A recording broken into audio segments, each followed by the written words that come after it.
Welcome to SanfordFlipMath. This is PreCalculus. We are working our way through the Demana Foley Kennedy book for PreCalculus. We are wrapping up chapter 8, which is about conics, conic sections, parabolas, ellipses, circles, and hyperbolas.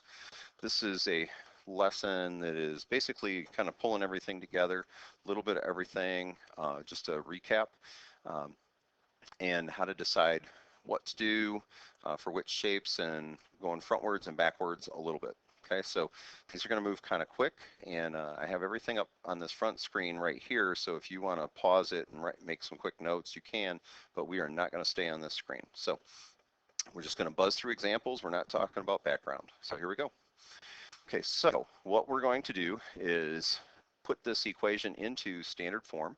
We're going to find whatever stuff is appropriate for this shape, and then we're going to graph it. And we might mix up the order a little bit as we're doing that, but that's all right. Okay, so one of the things I want you to notice, there is an x squared, there is a y squared, so it's not a parabola. The signs are different for the x squared term and the y squared term. So since the signs are different, this is positive, this is minus or negative, then this automatically has to be a hyperbola. Okay, so quick little note, automatically I know this is a hyperbola. Okay, so when we put together the equation for a hyperbola, we really want like x minus something squared over something squared equals, okay, let me just kind of remind you again what the form of that is. So hyperbolus here is in the lower right. It's going to look basically that form. Okay, all right, so I know that's little for some of you, but that's what we're doing. Okay, so I'm going to get all my x's together, all my y's together, and any other numbers are going to get pushed to the other side. Any factors in front of the square terms are going to get factored out. And I'm going to leave a little room so that when we complete the square, we'll be able to do that. Okay, be really careful with the signs, especially if there's a minus going on. Okay, so like that, this -4 got factored out of both the y squared term and the y term, and that changed the sign of the minus 8y and ends up, or plus 8y and ends up being minus 2y. Okay, I'm going to complete the square now. So this is the half of b squared. Half of -4 is -2, squared is 4. What did I really add? Really added 9 times 4. Okay, I'm going to do the same thing with the y's. Half of -2 is -1 squared, so that's going to be plus 1. And what did I really add? -4 times 1. Okay, and let's do a little cleanup here. So this is going to be 9 times x minus 2 squared minus 4 times y minus 1 squared equals 36. And remember, what I'm doing is factoring this and and it's always going to be x minus whatever that, or x plus or x minus whatever that half of term was, and same for the y's. And then remember, for hyperbola, we want it to be equals 1, so we're going to divide by 36. And you'll know by the tone of my voice, there was a little bit of finality to that, because this is it. And reducing the fractions. Okay, so this is standard form for that equation. Okay, and then we're going to answer a bunch of questions based on that. Okay, so the questions for hyperbola usually will involve the center, which is at 2, 1. Okay, remember, inside, inverse, so we're doing opposite signs. This particular parabola, because the x term is in the front, it's going to go left and right. So that's not a 4 and an r, that's L/R. Let me make it a little more distinct. Okay, and I think the rest of the questions will probably be easier from the graph. So like we need the vertices, we need the asymptotes, we need the length of the transverse axis, we need the length of the conjugate axis, and we need the foci, or as I'd like to call them, focuses, as you know. All right, so let's sketch a graph a little bit here. Okay, so, and then we'll work our way through the rest of it. Okay, so the center again was at 2, 1. Okay, to do the box, Remember, this is kind of like ellipse, only for hyperbola, it's not actually vertices that we're about to get. We're going to go left and right 2. Okay, so left 2, right 2 from the center. We're going to go up and down 3. Okay, so from this, we're going to go up 1, 2, 3, and then down 1, 2, 3. Okay, 2, 3. Okay, so the box looks like this. Remember that the point of the box is so we can draw the asymptotes. Okay, so from the center, I'm going through the corner of the box. From the center through the corner of the box. From the center through the corner of the box. From the center through the corner of the box, and these are dotted. Okay, and I just went through my work, and that's okay. So the vertices, because this opens left and right, the vertex is going to be on the box directly to the right of the center, and I'm going to head toward the asymptotes. Okay, you're never going to draw inside the box. Okay, but head for the asymptotes. That's what they're for, is to know how wide this thing is. Okay, all right. So the vertices, that was this point and this point. And so what we did was we went left and right from the center 2. Okay, so vertices, well, 2 to the left of 2, 1 would be 0, 1. 2 to the right of 2, 1 would be 4, 1. So all I'm doing is adding or subtracting for my x values. Asymptotes. Well, remember the basic format, if I can steal stuff right from the center of the equation, the setup of the equation, and all I need to do now is deal with the rise and the run. Well, I went up 1, 2, 3, and I ran 1, 2. So that's a rise of 3 over a run of 2. And then the other asymptote is the same thing, only the other direction, so plus or minus. Okay, so those are the asymptotes.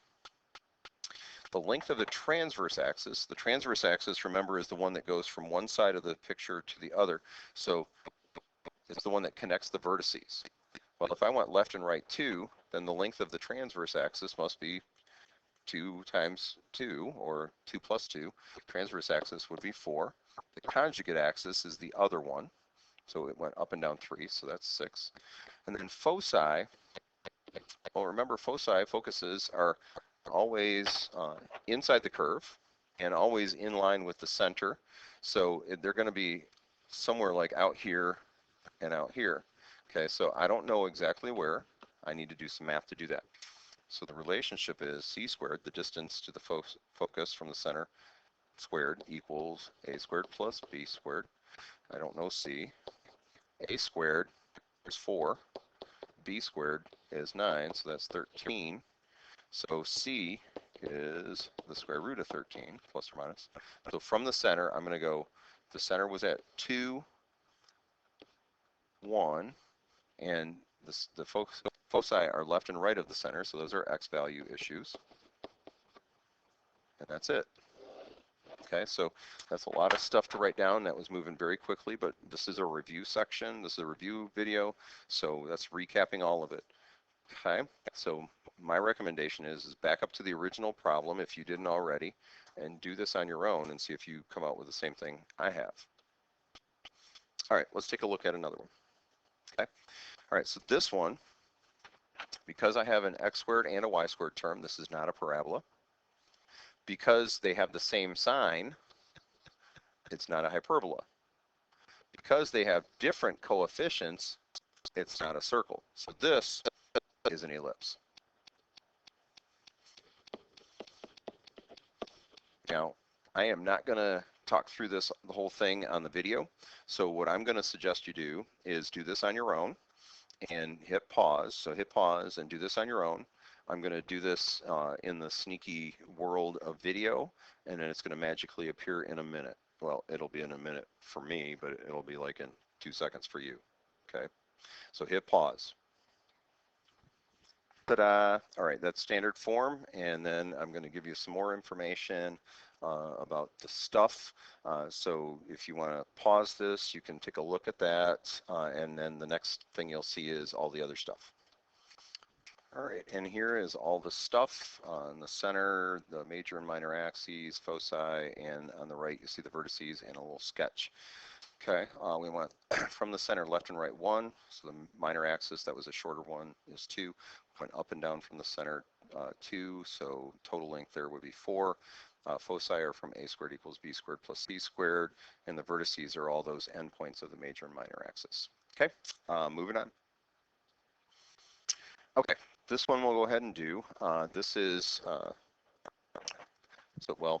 notice we have a y squared term, but no x squared term. This is a parabola. Because the y squared is, because y is squared, we want this to end up being x equals. Okay, so this is the one that's kind of backwards, so that means it's going to be opening either left or right, not up or down. Okay, so that's going to be a little different, but we've seen that. Excuse me.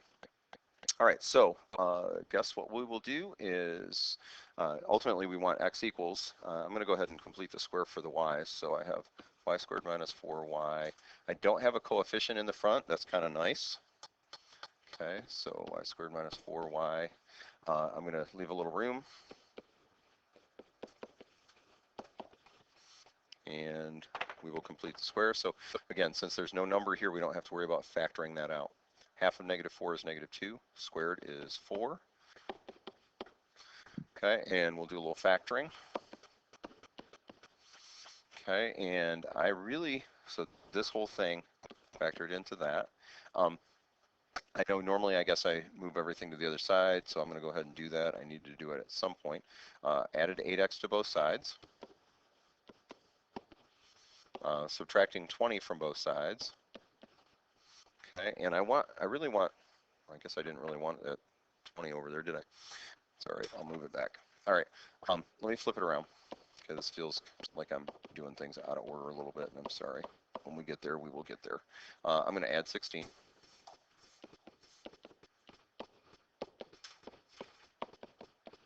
And divide both sides by 8.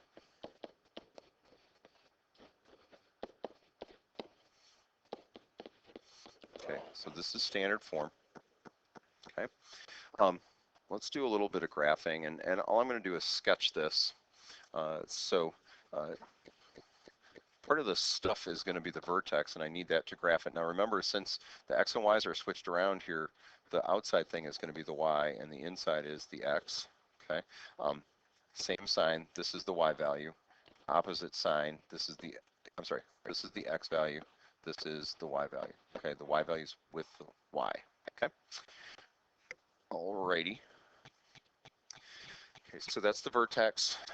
Because this again has x and y switched, it's opening either left or right. Because this front number is positive, it's going to the right. Because that number is kind of small, it's going to be kind of wide. Okay, so it's going to look something like that. Okay, so there's not a lot of stuff for us to find for this. We need to find the focus and the directrix. And I think that's it.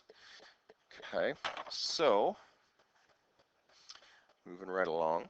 Remember, we have this little equation that says a equals 1 over 4f. And what we really want is f in this case. Well, the a is the 1/8. Okay, and then if you want to be sneaky about this, I think the thing to notice is the 8 and the 4f are in the same position. So I think to get 4 times something equals 8, f has to be 2. Now remember, this is the distance from the vertex to the focus. So, and the focus has to be inside the curve, so it's going to be 2 in. This is where the focus is. So now the question is, where is that? Well, that affected the x value. So this is going to be at 4, 2. The directrix has to be on the outside of the curve, and it's got to be moving away from it. Now, if this distance was 2, then this distance has to be 2. And it's going to be a vertical line since it's opening away. So that means it needs to be an x equals. And 2 to the left of this x value is 0. Okay, so that is a parabola problem. Okay. Okay, pause if you need to stay there. All right, I want to do a couple quick problems going backwards. Okay, so now this one is a parabola. It says its focus is at 2, 3, and its directrix is at y equals 5. Let's do a little sketch because that really helps me understand what's going on. So at 2, 3 is the focus. Y equals 5 is the directrix. Now I just need to remind you that the focus is always inside the curve. And the whole idea of the parabola is it has to be equidistant to the directrix and to the focus. So that means the vertex has to be halfway between that spot, or those two spots, I guess. Okay, so that means the vertex is going to have to be right here. If these are 2 apart, then it's got to be 1 up, or you could think of it as 1 down from the directrix. So the short version of that story is halfway between 2, 3, and 5 is going to be 2, 4. This parabola is going to have to open something like this. Now, I don't know how wide it is, I don't know how narrow it is, whatever, but it's got to open around the focus and away from the directrix. Now, so, since this parabola opens up or down, it's got to be y equals, and it's got to be x minus the x value for the vertex, plus the y value for the vertex. Now, the only other issue is, what's a? Well, a, as we saw in our last example, is 1 over 4f. And remember, f is the distance from the vertex to the focus. Well, that little distance was just 1. Okay, so a, in this case, is going to be 1 over 4 times 1, or 1/4. And we're done. That's it. Not too bad. Okay, again, if you want to hang on this, pause. Okay, I'm going to recommend that you pause now, do this on your own, and then see if we match. Okay, so I'm going to go ahead and talk through this, but I would recommend doing it on your own first. Okay, so I'm going to draw a little picture. Okay, so these are foci. This is supposed to be a hyperbola. We have vertices at -2, 5, -2, +5. Okay, and this is the importance of drawing. So let me point something out. -2, 5 would be a vertex, and -2, -7 would be a vertex. And so what this tells me immediately is this problem is set up backwards. Okay, so Sanford had a BIF, and my choices are I'm going to either have to switch the foci and the vertices, or I'm going to have to make this into an ellipse. And I think what I'll do is keep it a hyperbola, and I'm going to make this the vertices and the foci are going to switch. Okay, and again, the reason is if this is a vertex for hyperbola, it should look like this, and the foci are supposed to be inside those curves, and they're obviously not. Okay, so quick little edit, and I apologize if you were trying to do this on your own. And all right, let's just redo. And we'll fix. Okay, so we're all caught up. And again, the idea here is the vertex has to open around the focus. The focus has to be on the inside of that little parabola looking thing. That's how all of the conics are. If there's a focus involved, circle doesn't have a focus, but the others do, then it has to be inside the curve. Okay, so first order of business, the equation setup is x minus something squared over something minus y minus something squared over something, or the x and the y switch. Now in this case, because it's up and down, the x and the y's have to switch. The y's have to be the positive thing, and the x's have to be after the subtraction. Okay? All right, next up,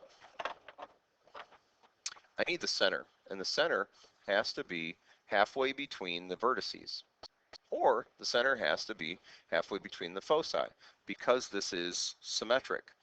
Well, so the question then is, notice the x value is going to have to be -2, because that's the point. That's the x value that all of these things have in common for vertices and foci, and so it's got to be somewhere along this line.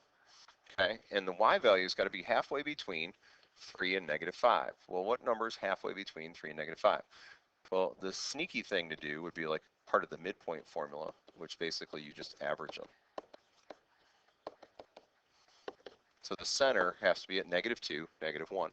So the x value, which goes with the x, is -2. So x minus a -2, y minus a negative, so really plus 1. Okay. Now, so this is here it is. Here's my center at -2, -1. This distance, the length of the semi-transverse axis, is the distance we move up or down to get there, and it has to be the number under the y value only squared. Okay. So in other words, if I'm going up from -1 up to a vertex at 3, that's 4 units I went up, or this is 4 units down. So the number under the y is going to have to be 4 squared, or 16. Okay, so again, that came from how far did I go up and down. Okay, we just have one more number to fill in, and this is the only one where we have to actually do any math besides counting. And remember, it's c squared equals a squared plus b squared for the hyperbola. It's different for the ellipse. Okay, and c is the distance from the focus to the center.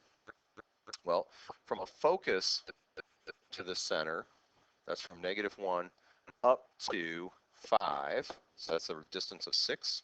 So this is going to be 6 squared equals a squared, that's the thing I don't know, plus b squared is 16. We already found that. So this is going to be 36.